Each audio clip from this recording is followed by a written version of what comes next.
Good morning students. Chemistry point YouTube channel में आपका हार्दिक स्वागत है। स्टूडेंट्स, आज हम लेक्चर 22 के माध्यम से नौवें लेसन उपसंयोजक यौगिक में सीएफटी के अंतर्गत अष्टफलकीय उपसंयोजक सत्ता में इलेक्ट्रॉनों के वितरण के बारे में पढ़ेंगे। स्टूडेंट्स, अष्टफलकीय जो संकुल होते हैं समन्वय संख्या 6 वाले होते हैं तथा अष्टफलकीय संकुलों में 6 एक तंतुक लिगैंड केंद्र धातु परमाणु या आयन से उपसंयोजक बंध से जुड़े रहते हैं। और जब अष्टफलकीय संकुलों का निर्माण होता है तो धातु आयन के 5 डी कक्षक जो कि समभ्रंश कक्षक होते हैं, जो ऊर्जा में एक समान होते हैं, उनको लिगैंड द्वारा 2 ऊर्जा स्तरों में विपाटित कर दिया जाता है, जिसके बारे में हम पिछले लेक्चर 21 में पढ़ चुके हैं सीएफटी के अंतर्गत। और अष्टफलकीय संकुलों में डी कक्षकों के विपाटन में जो उच्च ऊर्जा स्तर के कक्षक बनते हैं वो ईजी होते हैं, और निम्न ऊर्जा स्तर के जो कक्षक रहते हैं वो T2G होते हैं। ईजी जो कक्षकों का सेट होता है वो 2 कक्षक रखता है, dz² और dx² - y², और जो T2G स्तर होता है उसमें 3 डी कक्षक होते हैं, dxy, dyz, dxz। तो स्टूडेंट, ये अष्टफलकीय संकुलों में डी कक्षक के विपाटन को हम क्लियर कर चुके हैं, उसको एक बार रिपीट कर लेते हैं। ये देखिए स्टूडेंट, ये 5 डी कक्षक मैंने लिए धातु आयन के, और इन 5 डी कक्षकों को लिगैंड द्वारा 2 ऊर्जा स्तरों में विपाटित कर दिया जाता है, जिसमें उच्च ऊर्जा स्तर Eg और निम्न ऊर्जा स्तर T2G है। T2G में 3 डी कक्षक हैं और Eg में 2 डी कक्षक हैं। और ये 5 क्या हैं? 5 डी कक्षक कौन से हैं? ये समभ्रंश है, इसके बारे में हम पढ़ चुके हैं। और Eg और T2G में आए ऊर्जा के अंतर को डेल्टा O कहते हैं अष्टफलकीय संकुलों में, और जिसे CFSC भी कहा जाता है। CFSC का मतलब crystal field splitting energy, crystal क्षेत्र विपाटन ऊर्जा। अब देखिए स्टूडेंट, आज का अपना जो टॉपिक है वो ये है अष्टफलकीय उपसंयोजक सत्ता में इलेक्ट्रॉनों का वितरण। यानी जब अष्टफलकीय संकुल बनेगा तो केंद्र धातु आयन के डी कक्षकों में जो इलेक्ट्रॉन होंगे वो विपाटन के बाद कौन से ऊर्जा स्तर के जो कक्षक हैं उनमें किस किस प्रकार से भरे जाएंगे, ये अपने को क्लियर करना है। तो अष्टफलकीय उपसंयोजक सत्ता में इलेक्ट्रॉनों का वितरण जो है, इसमें अपने अब पढ़ रहे हैं धातु आयन के जो डी इलेक्ट्रॉन होते हैं, जब वो विपाटन के बाद T2G और Eg में भरे जाते हैं तो वो 2 प्रकार की ऊर्जाओं के मान के आधार पर भरे जाते हैं, जिसमें पहला है डेल्टा O या CFSC इसके मान पर, और दूसरा P या युग्मन ऊर्जा के मान पर। अब देखिए स्टूडेंट, इसको तो अपने जान चुके हैं CFSC क्या है। Eg और T2G में आए ऊर्जा के अंतर को डेल्टा O कहते हैं, और P या युग्मन ऊर्जा ये क्या है? किसी एक कक्षक में 2 इलेक्ट्रॉनों के युग्मन के लिए, यानी एक कक्षक में जानते हैं अधिक से अधिक 2 इलेक्ट्रॉन आ सकते हैं, और किसी एक कक्षक में इलेक्ट्रॉनों के युग्मन के लिए जो आवश्यक ऊर्जा होती है उसे ही P या युग्मन ऊर्जा कहते हैं, पेयरिंग एनर्जी। अब देखिए स्टूडेंट, अष्टफलकीय जब संकुल बनता है तो धातु आयन के साथ प्रबल क्षिप्त लिगैंड भी जुड़ सकते हैं या दुर्बल क्षिप्त लिगैंड जुड़ सकते हैं। तो जब अष्टफलकीय संकुल बनता है उस समय 2 कंडीशन उत्पन्न होती हैं। पहली कंडीशन ये है कि जब प्रबल क्षेत्र लिगैंड हो, और प्रबल क्षेत्र लिगैंड हो तो कौन सी कंडीशन होती है? Delta O greater than P, यानी विपाटन ऊर्जा का मान जो है वो युग्मन ऊर्जा से काफी अधिक होता है। और सेकंड कंडीशन, जब दुर्बल क्षेत्र लिगैंड हो, जब दुर्बल क्षेत्र लिगैंड हो तो डेल्टा O जो है उसका मान P से कम होता है, यानी विपाटन ऊर्जा का मान जो है वो युग्मन ऊर्जा से काफी कम मिलता है। तो देखिए स्टूडेंट, पहली कंडीशन की बात करें, जब प्रबल क्षेत्र लिगैंड हो तो क्या होगा? जब प्रबल क्षेत्र लिगैंड होगा तो धातु आयन के ये जो डी कक्षकों में इलेक्ट्रॉन हैं वो विपाटन के बाद पहले किस में भरे जाएंगे और किन में युग्मित होंगे? पहले भरे जाएंगे तो एकल एकल T2G में, और T2G में ही इलेक्ट्रॉनों का युग्मन होगा। जब इनमें युग्मन हो जाएगा उसके बाद वो जाएंगे Eg में एकल एकल, फिर Eg में युग्मन बाद में होगा। इसका मतलब कि जब प्रबल क्षेत्र लिगैंड जुड़ा हो अष्टफल के संकुल में धातु आयन के साथ, तो धातु आयन के डी कक्षकों के इलेक्ट्रॉनों का जो वितरण है वो पहले T2G में एकल एकल, फिर T2G में युग्मन, उसके बाद Eg में एकल एकल, फिर Eg में युग्मन। इससे क्या होगा? इससे वो कक्षक जो है वो आंतरिक कक्षक संकुल बनेगा, या चक्रण युग्मित संकुल बनेगा, या निमन चक्रण संकुल बनेगा।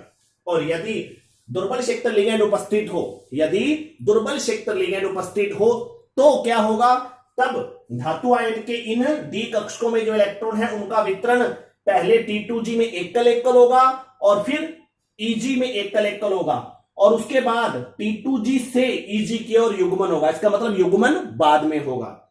जब दुर्बल क्षेत्र लिगैंड उपस्थित होगा तो इलेक्ट्रॉनों का युग्मन बाद में होगा। इसका मतलब जो कक्षक है वो बाह्य कक्षक संकुल बनेगा, या उच्च चक्रण संकुल बनेगा, या चक्रण मुक्त संकुल बनेगा। तो स्टूडेंट अब अपने चलते हैं धातु आयन जो है विभिन्न डी विन्यास वाले, उनके इलेक्ट्रॉनिक विन्यास पर, और उनमें कौन से विन्यास को लिगैंड जो है प्रबल क्षेत्र लिगैंड और दुर्बल क्षेत्र लिगैंड प्रभावित करेंगे और किसको प्रभावित नहीं करेंगे। तो देखते हैं स्टूडेंट,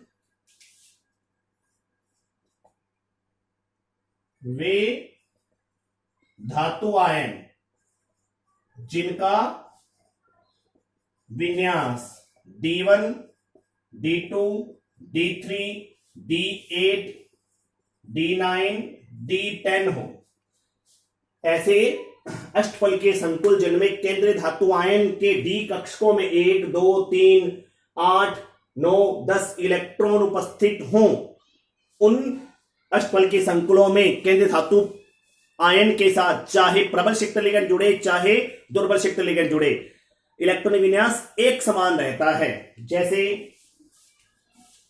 ये देखिए स्टूडेंट, यहां पर मैं D1 विन्यास को लेता हूं, यानी मैंने ऐसा संकुल आयन लिया जिसमें केंद्रीय धातु आयन के डी कक्षकों में एक इलेक्ट्रॉन है, D1 विन्यास। और जब विपाटन होगा तो हम जानते हैं उच्च ऊर्जा स्तर Eg और निम्न ऊर्जा स्तर T2G है। तो D1 विन्यास का मतलब एक इलेक्ट्रॉन, और एक इलेक्ट्रॉन किस में रहेगा? T2G में।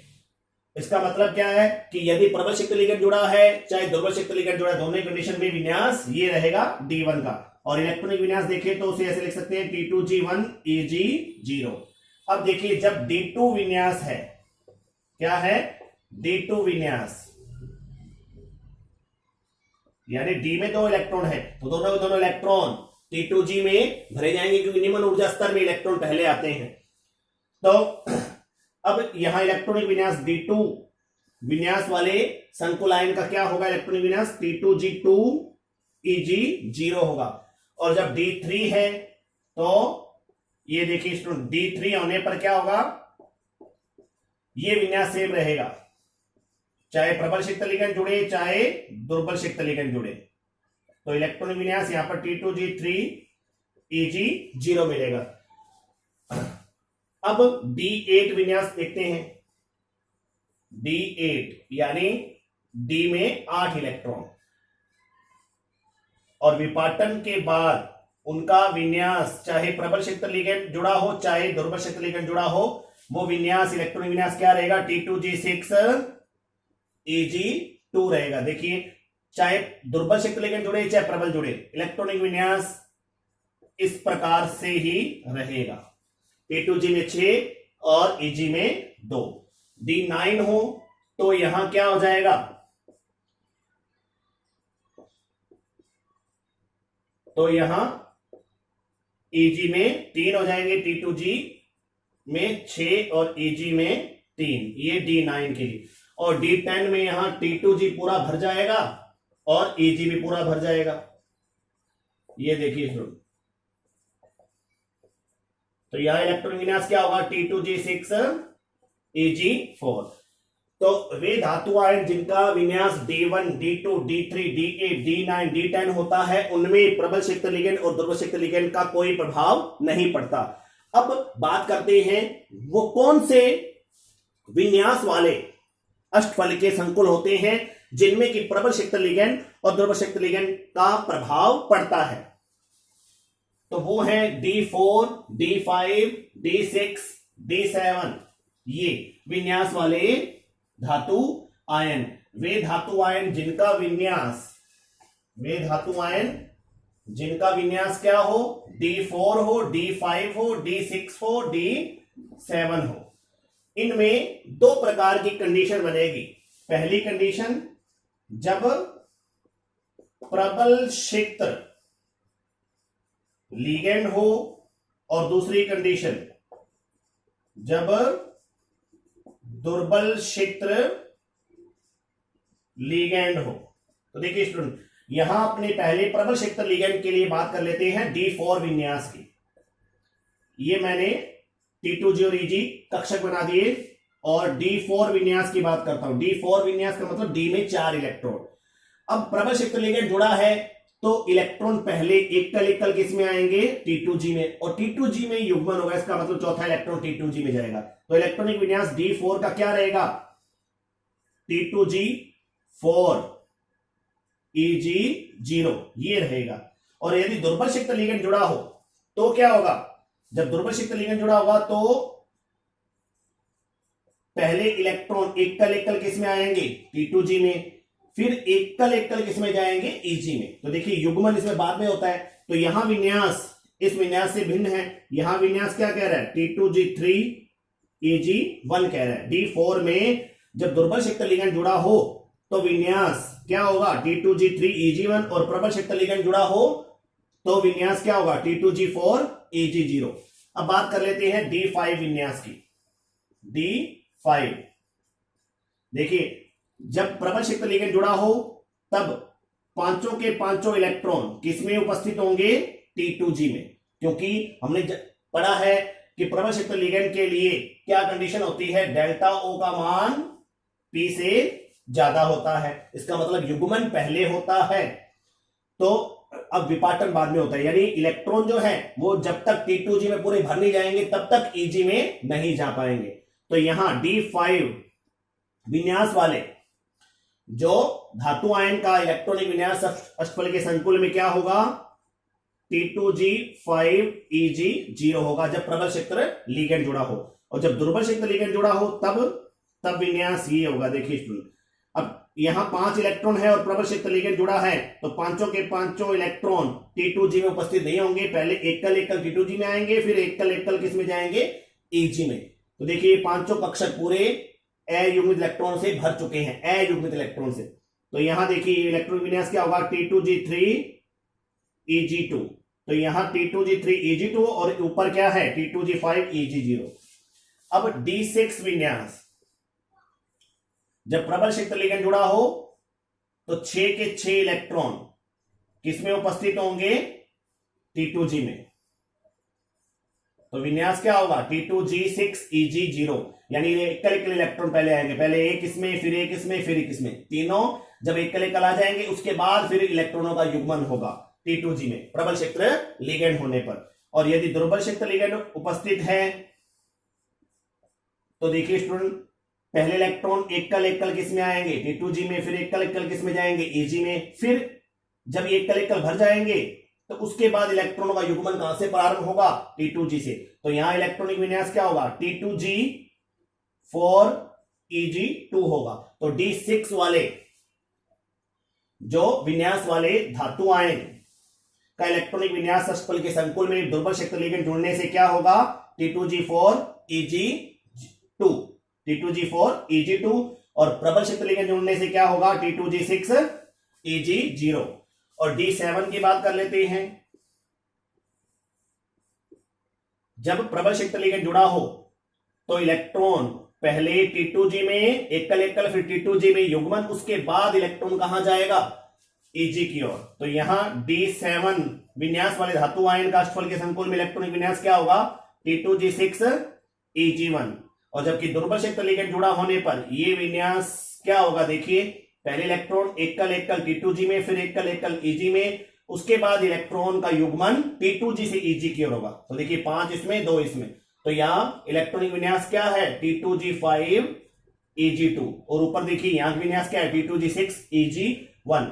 तो इस प्रकार अष्टफलकीय उपसंयुक्त सत्ता में इलेक्ट्रॉनों का वितरण होता है। तो स्टूडेंट यहां अपने को एक चीज और क्लियर करनी है कि जब प्रबल क्षेत्र लिगेंड उपस्थित होता है तो आंतरिक कक्षक संकुल बनता है, क्योंकि T2G जब तक पूरा भर नहीं जाता तब तक इलेक्ट्रॉन Eg में प्रमोट नहीं हो पाते। इससे क्या होता है, आंतरिक 2D कक्षक या आंतरिक एक कक्षक खाली हो जाता है, जिससे कि वो धातु आयन अपने संकरण के लिए आंतरिक डी कक्षक का उपयोग कर लेता है, जिससे कि उसका आंतरिक कक्षक संकुल बनता है। जबकि दुर्बल क्षेत्र लिगेंड जुड़ा होने से इलेक्ट्रॉनों का युग्मन पहले नहीं होता, पहले एकल एकल T2G से Eg की ओर इलेक्ट्रॉन भरे जाते हैं, फिर बाद में इलेक्ट्रॉनों का युग्मन T2G से Eg की ओर होता है, जिससे कि आंतरिक डी कक्षक उपलब्ध नहीं हो पाते, खाली नहीं हो पाते। इसलिए वो धातु आयन जो है वो अपने बाह्यतम डी कक्षकों को संकरण के लिए